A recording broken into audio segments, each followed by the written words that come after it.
Cinderella. Once upon a time in a distant kingdom, there lived a young girl named Cinderella. She was the daughter of a wealthy merchant who loved her dearly.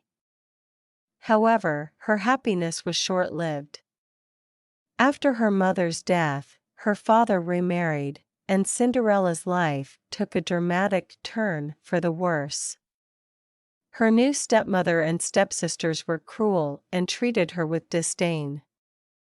They made her perform all the household chores and forced her to live in the attic, away from the comfort of the rest of the house.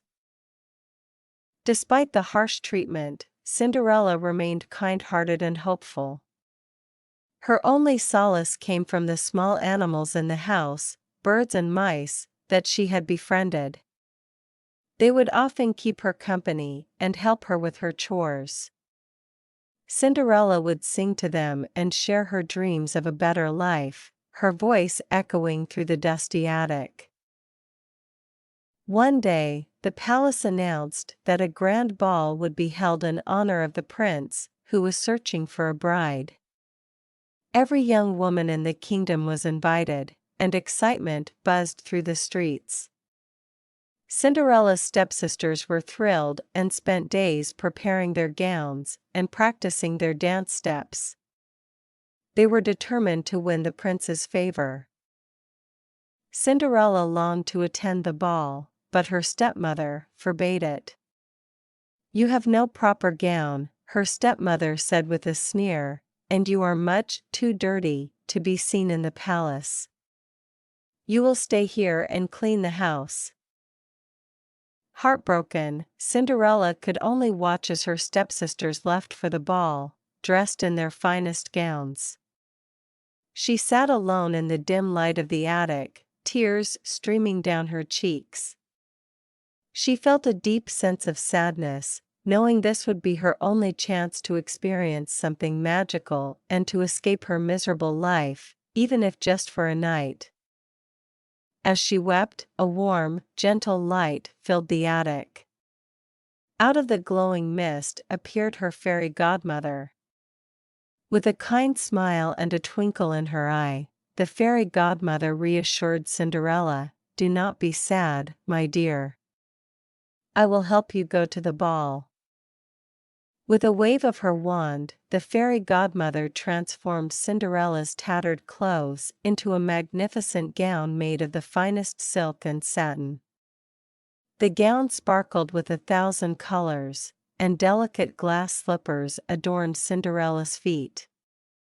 The fairy godmother then turned a pumpkin into a luxurious carriage and mice into elegant horses. Finally, she turned a rat into a coachman. Cinderella's eyes widened in amazement as she looked at her reflection. She was unrecognizable from the girl who had been scrubbing floors moments before. The fairy godmother's only warning was that Cinderella must leave the ball before the clock struck midnight, for the magic would wear off at that hour. With a heart full of hope, Cinderella arrived at the palace. The grandeur of the ballroom took her breath away. The room was filled with laughter, music, and the dazzling lights of chandeliers. When the prince saw Cinderella, he was captivated by her beauty and grace. He immediately asked her to dance, and they waltzed across the floor, lost in their own world. The evening was enchanting, and for a moment, Cinderella forgot her troubles.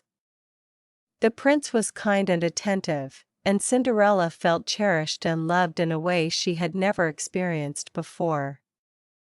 However, as the clock began to chime midnight, Cinderella remembered the fairy godmother's warning.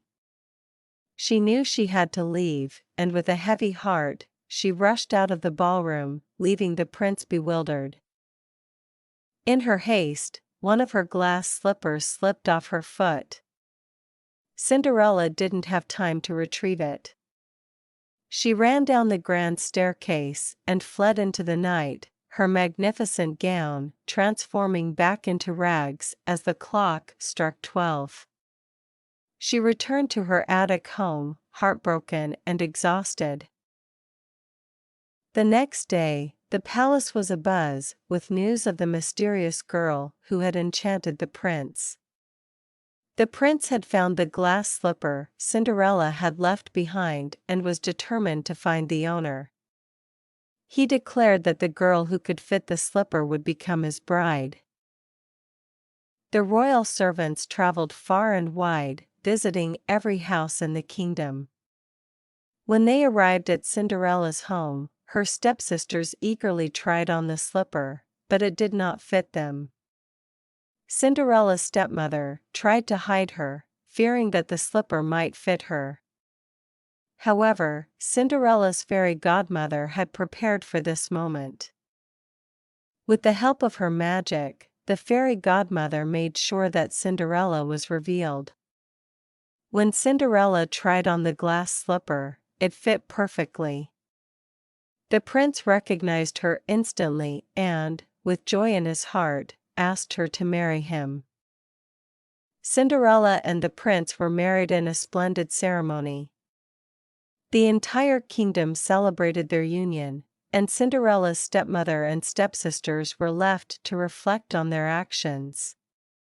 Cinderella forgave them, but she chose to live far from their cruelty, starting a new life filled with love and happiness. In time, Cinderella and the prince built a beautiful life together, filled with kindness, compassion, and understanding. They ruled the kingdom with wisdom and fairness, and their love story became legendary, inspiring generations to come. And so, Cinderella's once miserable life was transformed into a fairy tale ending, proving that kindness and hope can truly change one's destiny. The end.